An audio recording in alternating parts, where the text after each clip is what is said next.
Good morning.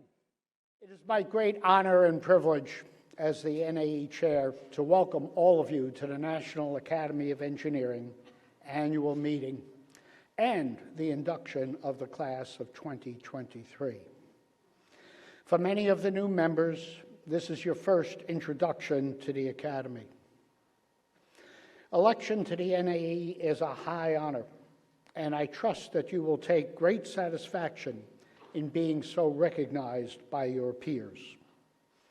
I expect that your families also take great pride in this accomplishment.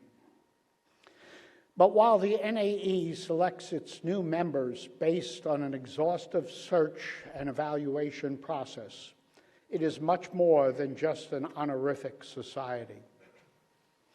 The National Academy of Sciences was established in 1863 by Act of Congress. Its charter directs the Academy to, and I quote, "Whenever called upon by any department or agency of the government to investigate, examine, experiment, and report on any subject of science or art." The National Academy of Engineering was founded in 1964 under that charter.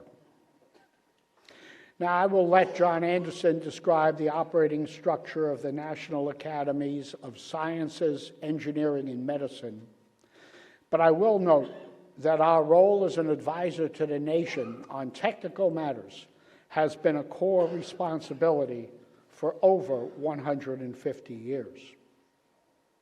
During this period, the academies have been relied upon to provide independent, objective, and nonpartisan advice with the highest standards of scientific and technical quality and integrity. To do so, the academies call on the nation's preeminent experts in science, engineering, and medicine. In this process, the often critically needed engineering perspective has been and will continue to be a major demand function for the NAE. An aging transportation infrastructure, climate change, the limitations of our electric grid, the emergence of generative AI, and the application of autonomy from automobiles to aircraft, just for a few examples, all pose great policy and appropriation challenges for our Congress and the executive branch. And yet these are matters that require a significant level of technical understanding to address properly. Now, perhaps not surprisingly, our Congress has very few members with the background needed to provide a knowledgeable technical perspective.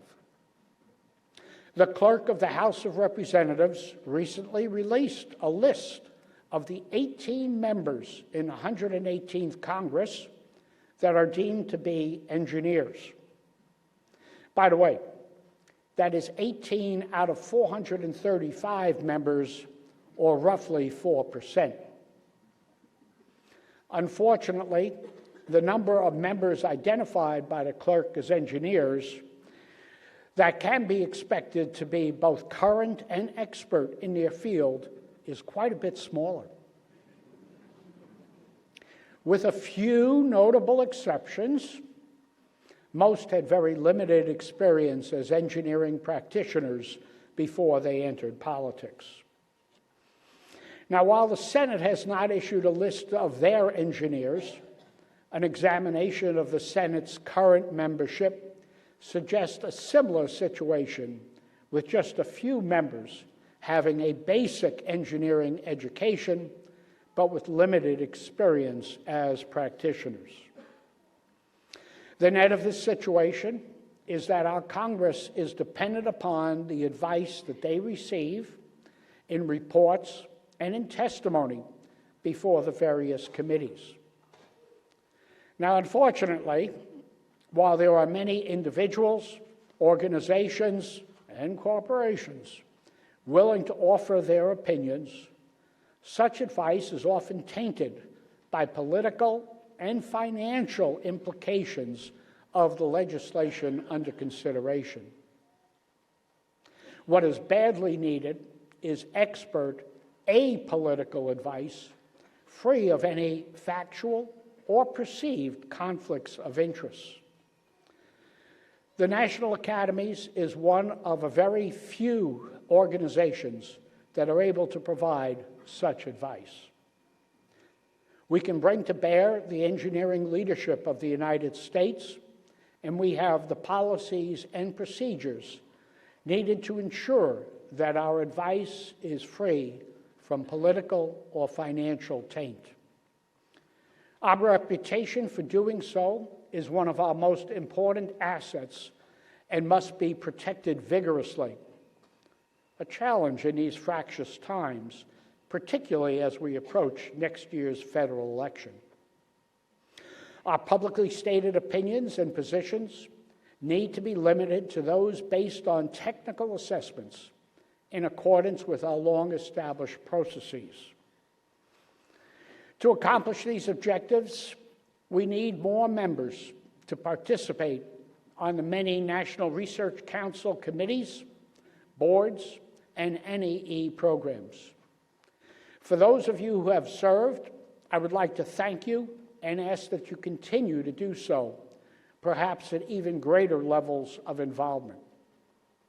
For those of you who have not yet done so, I will encourage you to participate. I believe that you will find this form of service to be both intellectually challenging and most satisfying. And for those of you that have become so frustrated by the state of politics in our nation, and in the national capital in particular, that you are reluctant to engage in such endeavors, I have a short history lesson and a forecast for you. 100 years ago, Congress refused to reapportion the House according to the 1920 census, afraid that reflecting the shift in population from farm to city would put at risk the Volstead Act and prohibition, the divisive issue of the day. In fact, reapportionment had to wait until the 1930 census, in clear violation of our Constitution. And yet, in spite of the fractious debate in the public and in Congress, our great experiment in democracy survived, and our nation endured to defeat the existential challenges of World War II in Europe and in the Pacific.